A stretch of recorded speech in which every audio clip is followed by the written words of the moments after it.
Hi, I'm Steven Romero, bartender here at La Choza restaurant here in Santa Fe, New Mexico. And today I'll be making for you the Roca Bonita, our Santa Fe Trail Margarita. So first you want to get your, then you're going to add 2 ounces of Roca Patron Reposado, half an ounce of Bauchant liqueur, and about 1.5 fresh squeezed limes. You want to throw that in your glass, throw a shaker over it, give it a nice hard shake.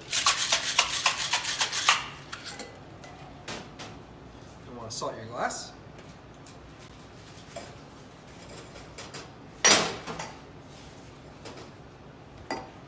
Garnish it. Fill her up. And here you have the Roca Bonita.